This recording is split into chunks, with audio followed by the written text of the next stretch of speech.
Parece inevitable hablar de todo lo que nos está pasando estos días. Hemos aprendido muchas palabras que antes no utilizábamos. Pandemia, coronavirus, mascarilla, distancia de seguridad, confinamiento. Venimos a la iglesia, por la mañana vienen unos cuantos y por la tarde otros tantos. No podemos ver a la mitad de los hermanos. Además, parece que este tiempo de encierro pues nos ha comido la imaginación. Tenemos ordenadores y móviles para conectarnos, pero aunque sabemos que nos podemos reunir ahora con familiares y amigos en las casas, pues ni se nos ocurre quedar con los hermanos para tomar un café o charlar. Parece que hay algo que nos impide hacerlo. Ya si entramos en la política, pues mejor y apaga y vámonos. Hay unos que lo hacen mal, otros que lo hacen bien, otros que no hacen nada. ¿Y nosotros qué hacemos? ¿Protestamos? ¿Opinamos? ¿Nos callamos y nos conformamos? ¿Tenemos algo que decir? ¿Nos resignamos? No sabemos lo que pasará el próximo mes. Dicen que la economía explotará en el mes de septiembre, que el virus podría volver en octubre, que las mascarillas, como todo, usadas en exceso, pues no son demasiado buenas. Además de todo esto, nos enteramos a través de unos periódicos en los cuales leemos lo maravillosas que son las mascarillas FFP2, pero que no son buenas al mismo tiempo porque no nos permiten respirar. Vuelve el fútbol. Abren las tiendas con rebajas y abren las peluquerías. ¿De verdad que nos consolamos con esto? ¿Nos vamos a conformar a la nueva normalidad? Pues para los que estén saturados con la información de estos meses, para los saturados por las noticias, para los saturados por el encierro, por la falta de trabajo, por el exceso de trabajo, por la falta de colegio, por la enfermedad, por la muerte, por la falta de ideas, por el no saber cuál es el siguiente paso a dar. Hoy les traigo algo totalmente diferente a todo lo anterior. Hoy les traigo el principio del Evangelio de Jesucristo, Hijo de Dios. Este es el primer versículo del pasaje que veremos esta mañana y algunos dirán, eso ya lo conozco. Y yo les digo, perfecto, porque seguramente cuando yo he dicho principio del Evangelio de Jesucristo, Hijo de Dios, tu corazón ha dado un vuelco al oírlo y seguramente ahora está latiendo a 2000 por hora de la emoción. Los que no sepan de qué se trata, estén atentos, porque vamos a hablar de la noticia más importante, más trascendental y más maravillosa de todos los tiempos. La noticia que va a hacer que el resto de las cosas queden relegadas a un segundo plano. Pero antes de todo vamos a poner este tiempo en las manos del Señor con una oración. Señor y Padre Santo, Dios Todopoderoso y Eterno, Creador y Hacedor de todas las cosas. Queremos que tu nombre sea exaltado, sea glorificado, sea anunciado por encima de cualquier otra cosa. Nos acercamos con temor a tu palabra y con gozo al escuchar que nos encontramos ante el principio del Evangelio de Jesucristo, tu Hijo. Y queremos indagar en tu palabra, para escucharte, para atender lo que tú tienes que decirnos. Arroja, Señor, claridad sobre lo que es verdaderamente importante en este mundo atacado por la terrible enfermedad del pecado. Escuchamos el anuncio del Rey de Reyes, que vino a este mundo a servir y a dar su vida en rescate por muchos. Transforma, Señor, nuestros corazones con tu palabra. En el nombre de tu Hijo te lo pedimos. Amén. Amén. Vamos a buscar en nuestra Biblia el Evangelio de Marcos, el capítulo 1, los versículos del 1 al 8. Marcos, capítulo 1, los versículos del 1 al 8.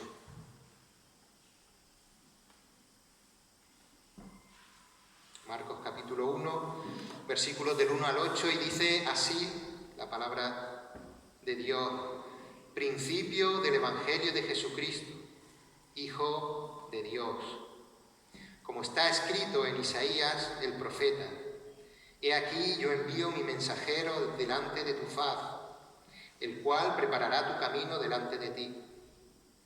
Voz del que clama en el desierto: preparad el camino del Señor, enderezad sus sendas.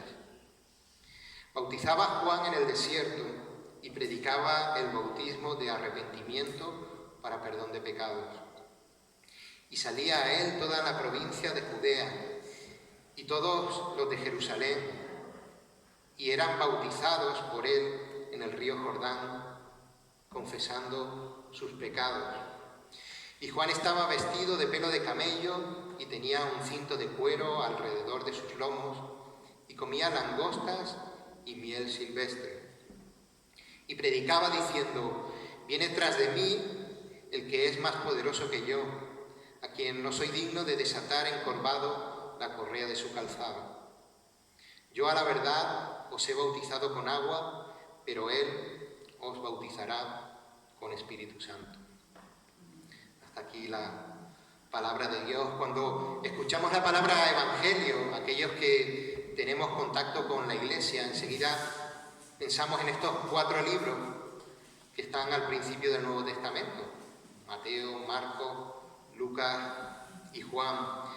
Rápidamente asociamos la palabra evangelio a la narración de la vida y obra de Jesús, sus palabras y sus hechos.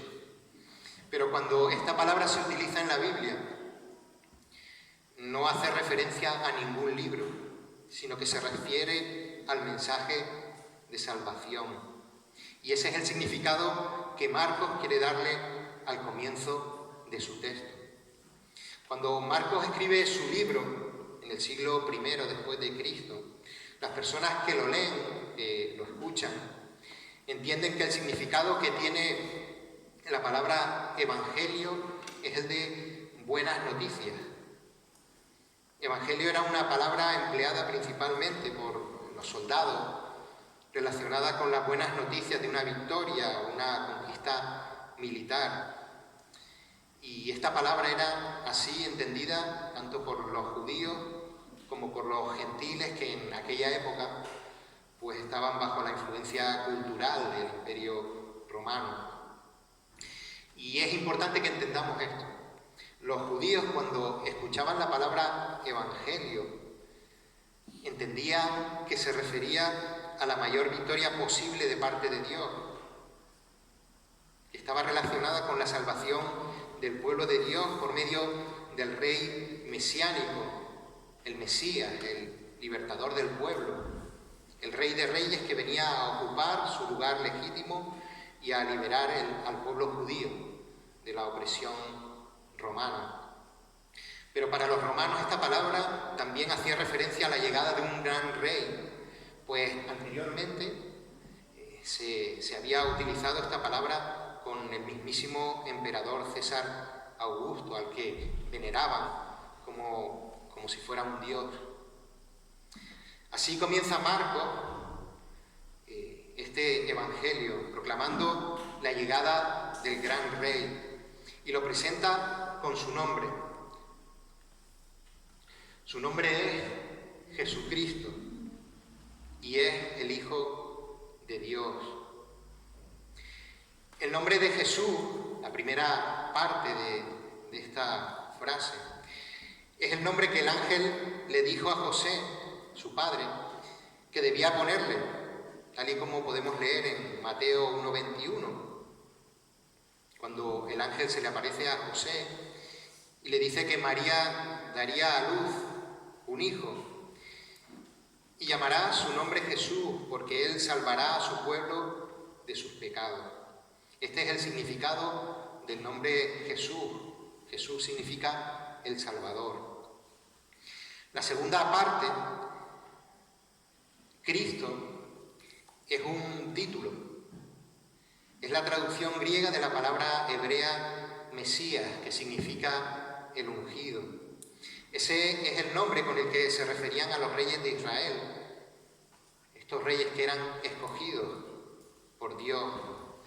Pero también el Mesías era el libertador final del pueblo, como dijimos antes, aquel que iba a liberar definitivamente a Israel de la opresión del resto de los otros pueblos.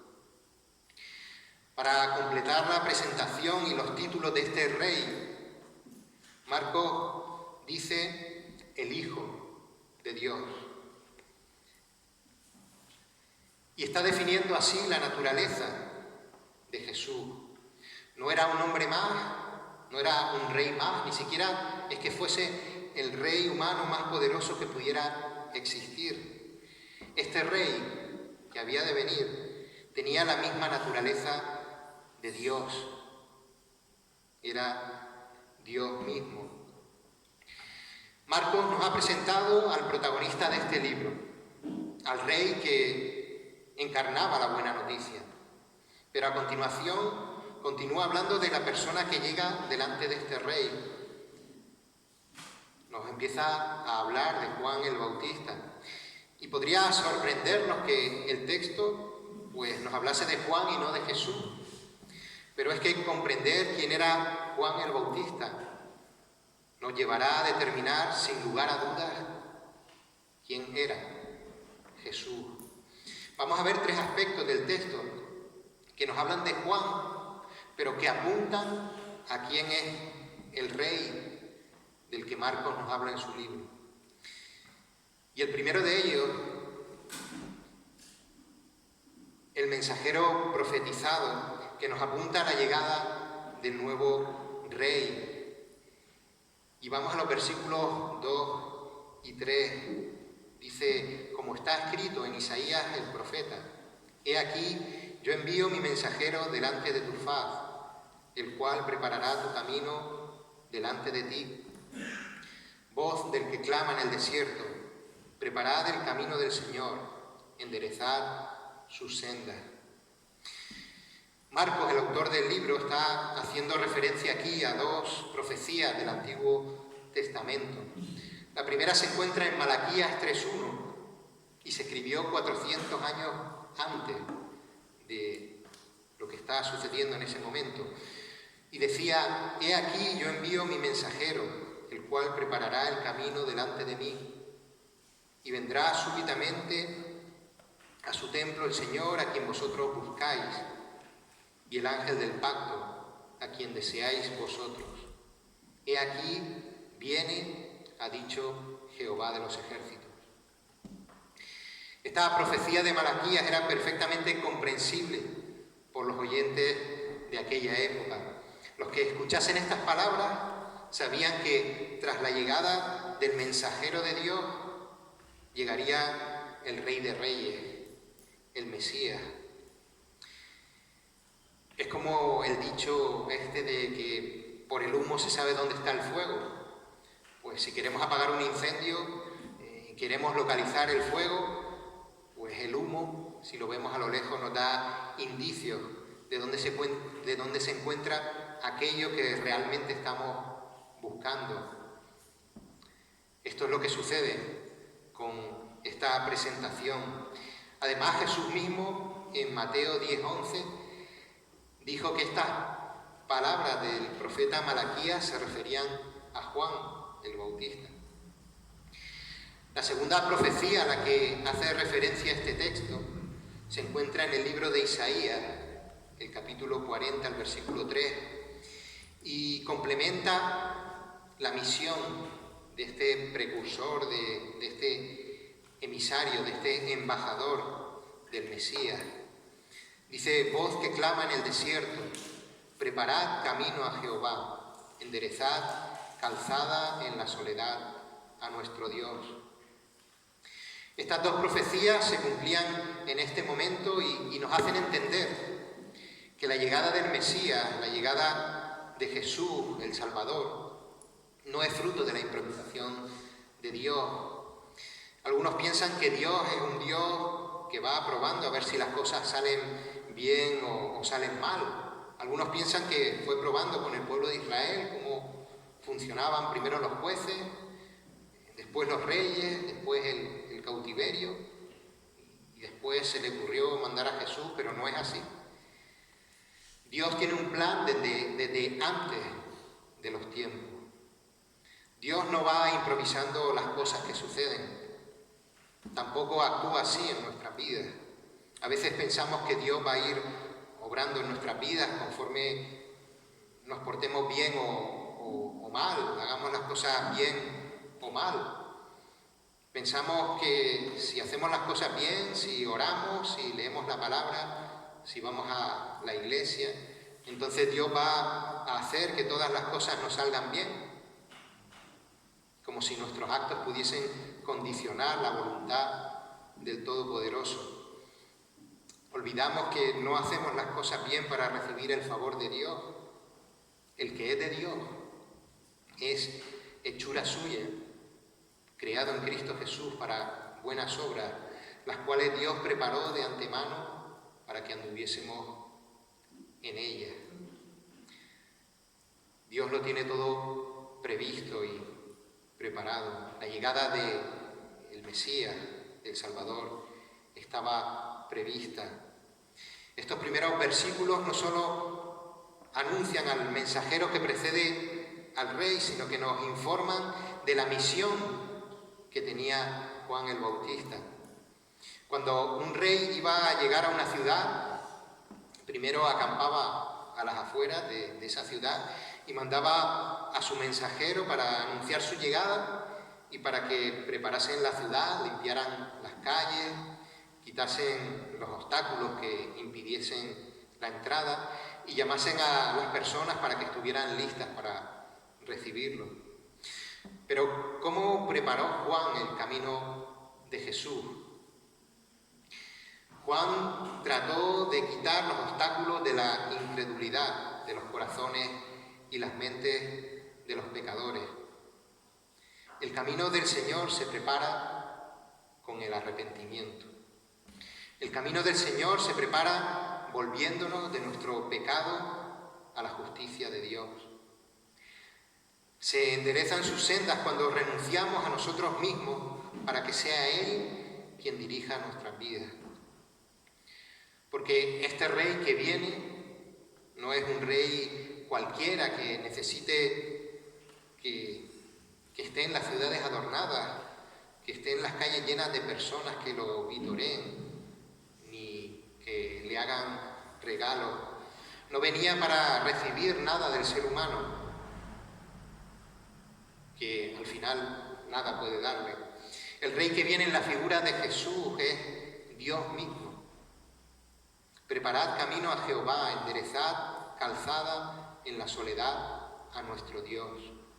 El Dios del universo, como cantábamos, el Dios todopoderoso había llegado al mundo para dar salvación, bendición y paz.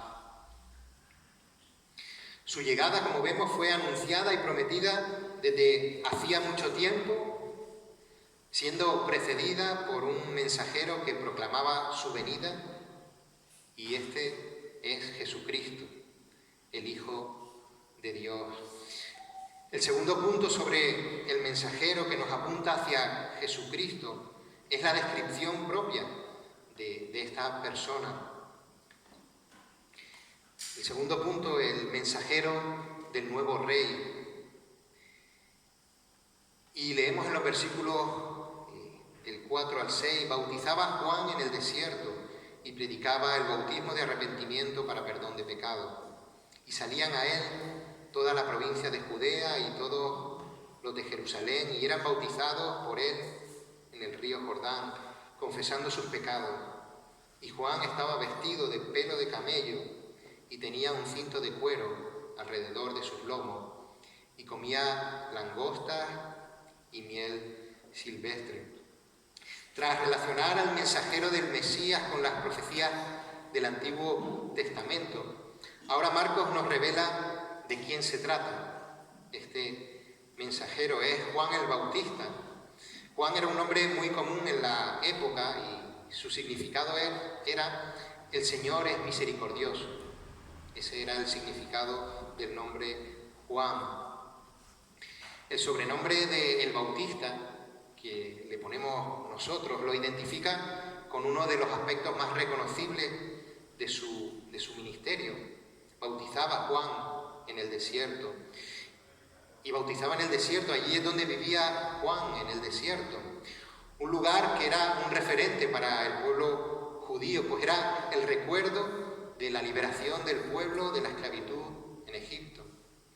En el desierto se habían forjado como pueblo en dependencia de Dios. Habían pasado 40 años de peregrinación en ese desierto que habían culminado con la entrada en la tierra prometida, por lo que el desierto tenía un gran significado para el pueblo judío. El ministerio de Juan en el desierto se centraba en la predicación del bautismo, del arrepentimiento para perdón de pecados. Como dijimos, esta era la forma de prepararse para recibir al Mesías que iba a llegar. El pueblo debía reconocer su condición pecadora para recibir el perdón de Dios. Y el bautismo era la manifestación externa de dicho arrepentimiento. El pueblo judío ya se bautizaba con anterioridad a Juan, generalmente como gesto de purificación para poder entrar en el templo, para poder realizar otras actividades. Pero el bautismo que proponía Juan era un bautismo de una sola vez. Y el ritual más parecido que se llevaba a cabo en aquella época era el bautismo de una sola vez que se les hacía a los paganos que querían formar parte del pueblo judío. Por tanto, el llamado que hacía Juan era un llamado radical. Juan estaba desafiando a los que le oían a reconocer que ni pertenecer al pueblo judío, ni obedecer puntualmente la ley eran razones suficientes para pertenecer al reino de Dios que se acercaba. Que lo que era necesario realmente era un cambio interior de la persona, de su corazón, de su mente y de su voluntad. El arrepentimiento implica volverse hacia Dios desde la vida de pecado que llevamos, desde la vida sin Dios, desde esa vida en la que decimos no necesito a Dios para vivir. El arrepentimiento consiste en volver la mirada hacia Dios, desde ese pensamiento que Satanás instaló en la mente del ser humano cuando le dijo a Eva en el Edén, no moriréis, hablando de comer del fruto prohibido, sino que sabe Dios que el día que comáis de él serán abiertos vuestros ojos y seréis como Dios, sabiendo el bien y el mal. El arrepentimiento significa reconocer que ese pensamiento de que no necesitamos de Dios no es cierto y que necesitamos volvernos a Dios completamente en obediencia. El bautismo, como decíamos, era el gesto externo que indicaba ese cambio interno de arrepentimiento. Pablo lo explicó de esta manera. Juan bautizó con bautismo de arrepentimiento, diciendo al pueblo que creyese en aquel que vendría después de él, esto es, en Jesús el Cristo. De esta manera preparaba el camino Juan, preparaba los corazones de las personas para que creyesen que aquel que él anunciaba que había de venir era el Cristo. Multitudes de personas salieron a bautizarse. Muchos vencieron la hipocresía de su sociedad y se humillaron, proclamándose indignos aún siendo judíos. Y Juan llegó a congregar infinidad de personas que venían de toda la región y muchos se bautizaban. Aunque es cierto también que muchos se bautizaron externamente y luego rechazaron al Mesías, a quien apuntaba todo el ministerio de Juan. Es por eso por lo que el gesto del bautismo no era lo importante, sino que lo verdaderamente importante era ese arrepentimiento. Después de describirnos la misión, el trabajo de Juan, ahora se nos describe su apariencia. Sabemos por otros evangelios que la vida de Juan el Bautista era absolutamente impactante. Decía el pastor Sugel Michelin que si Juan el Bautista fuese un personaje famoso de la actualidad, pues le harían una entrevista y podrían empezar contando su historia. Bueno, mis padres eran de edad avanzada y por un milagro de Dios me tuvieron a mí. Mi padre, por no creérselo, se quedó mudo, pero cuando yo nací volvió a recuperar la voz. Cuando estaba en el vientre de mi madre fui lleno del Espíritu Santo, cuando estaba cerca de Jesús y ahora soy el profeta más famoso de la provincia de Judea, después de 400 años sin que haya habido un profeta. Y todos diríamos, ¡guau! Juan, ¿qué pasaba? Increíble. Pero aquí el protagonista no es el mensajero, el protagonista es el rey. Por eso Juan solo es una voz que grita en el desierto. Se resta todo protagonismo para dárselo al rey que ha de venir tras él. Y por eso Marcos va al grano cuando lo presenta. No nos cuenta toda esta historia previa. Él describe a Juan no por todo su currículum, sino por su vestimenta. Vestido de pelo de camello, con un cinto de cuero alrededor de sus lomos y comía langostas y miel silvestre. Y esta descripción nos da dos informaciones. La primera, todos los judíos sabían de la profecía de Malaquías, de la que hablamos anteriormente, pero que en la continuación, en el versículo 5, hablaba de que Dios mandaría al profeta Elías antes de la llegada del Mesías. Por tanto, los que leyesen que en el desierto, junto al río Jordán, que fue donde Dios se llevó a Elías, vestido con ropa de pelo de animal y un cinturón de cuero, que era como vestía Elías, y alimentándose de lo que Dios le proveía, como Elías. ¿Cuál sería la asociación inmediata que harían los oyentes en su cabeza? Que este es Elías que ha vuelto, aunque no fuera. Y por asociación dirían, la venida del Mesías es inminente, el Mesías llega ya. La otra información que nos da esta descripción de la vestimenta de Juan es acerca de las características diferentes del rey que estaba llegando. No sé si ustedes han visto la película Aladín, que hace poco han hecho una versión, se hizo una versión de dibujos animados y ahora se ha hecho una versión más moderna. Saben que Aladín encuentra una lámpara, que la frota, que sale un genio mágico, y el primer deseo que le pide al genio es ser un príncipe.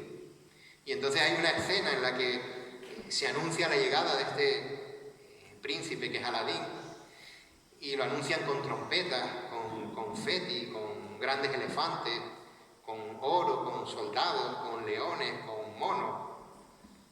Y además el genio se viste pues como un embajador, buen traje, vestido de gala y de acuerdo con las riquezas, el nivel de riquezas que tiene ese príncipe.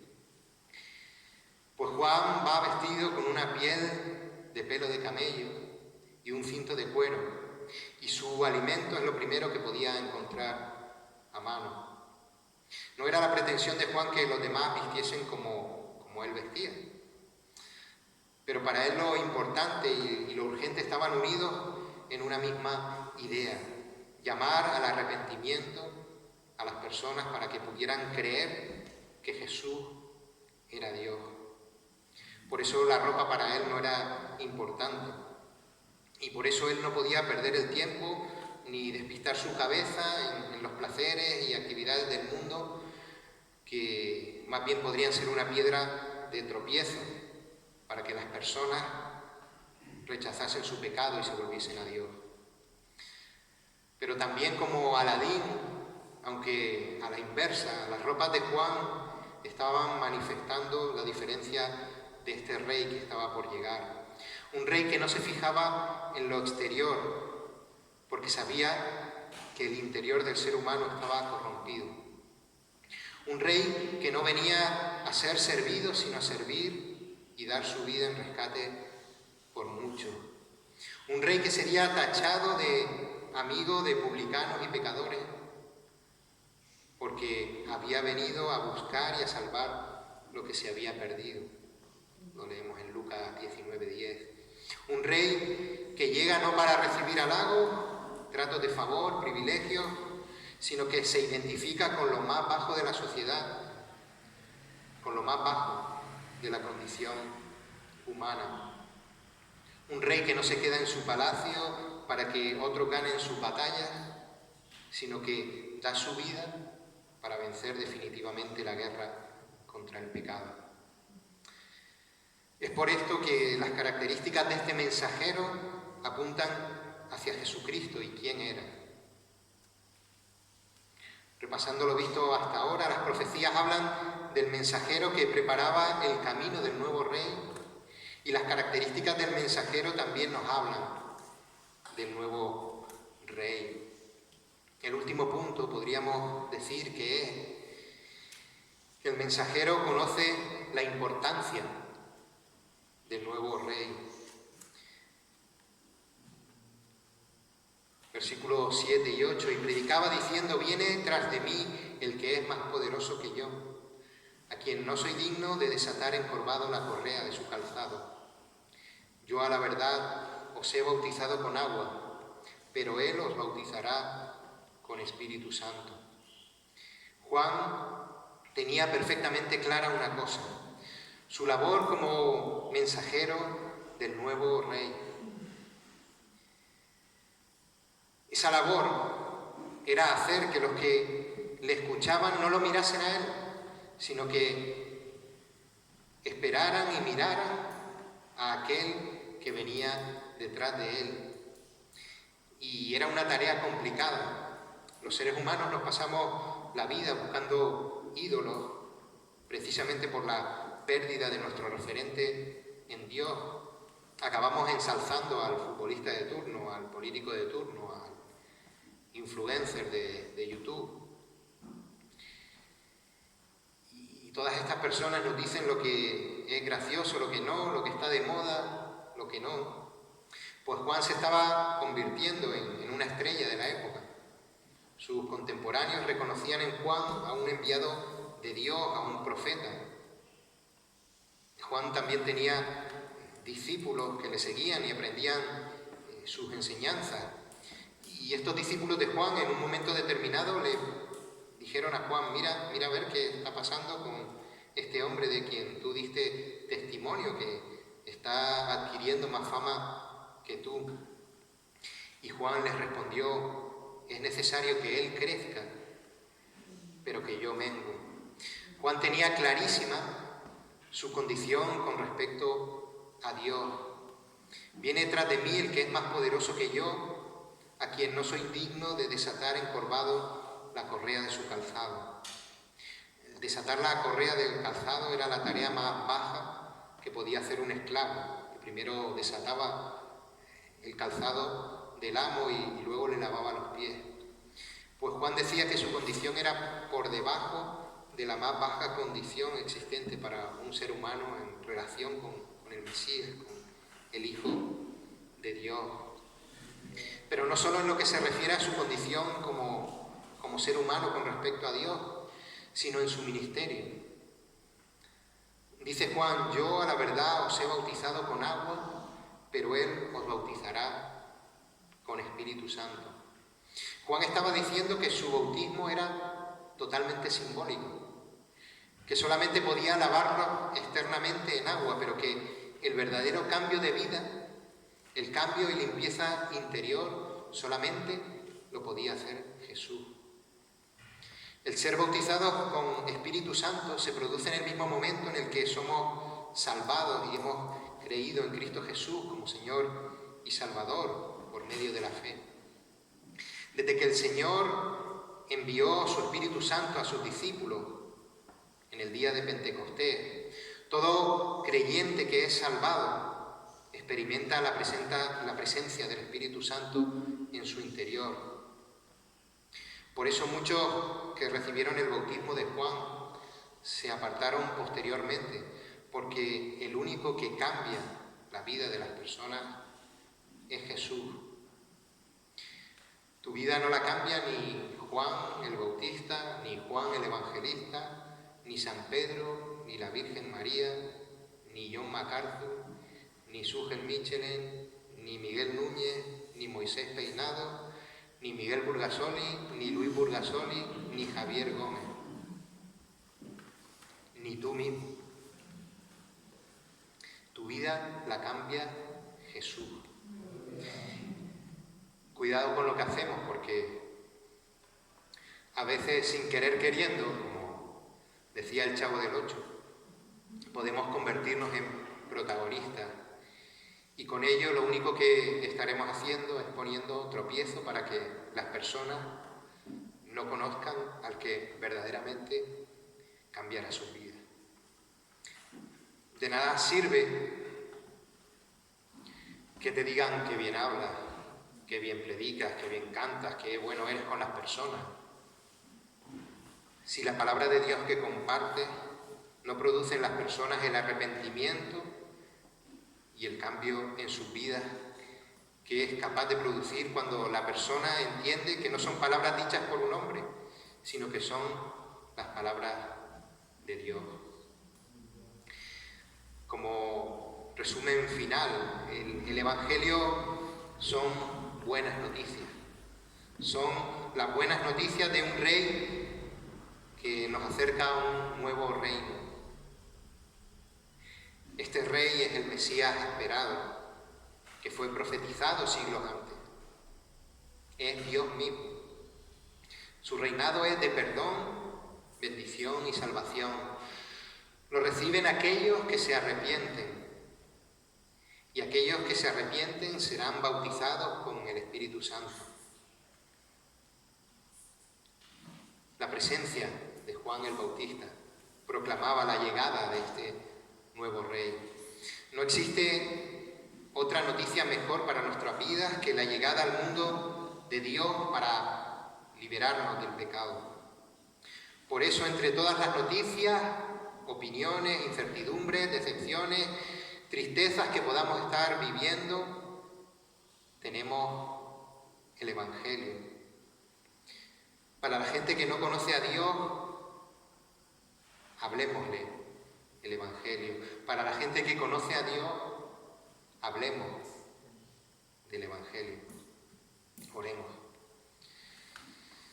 Sí, Señor y Padre Santo, estamos gozosos de poder conocer a través de tu palabra que tú enviaste a tu Hijo Jesús para acercarnos tu reino, Señor, para que nos diésemos cuenta de cuán perdidos estábamos, Señor,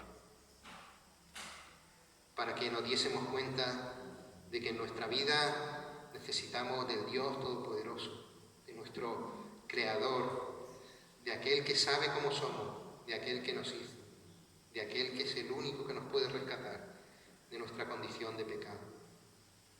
Señor, te damos gracias porque reconocemos que esta es la mejor noticia que ha podido recibir el ser humano. Es la mejor noticia que hemos podido recibir cada uno de nosotros. Señor, ayúdanos a entender la tremenda implicación que tiene para nuestra vida el que tu Hijo se haya hecho hombre, haya muerto en la cruz y haya sido resucitado por tu poder. Que seamos capaces de transmitir a aquellos que todavía no han escuchado de tu Evangelio todo este mensaje, Señor. Mensaje de salvación que trajiste a través de tu Hijo Jesús. En el nombre de tu Hijo Jesús.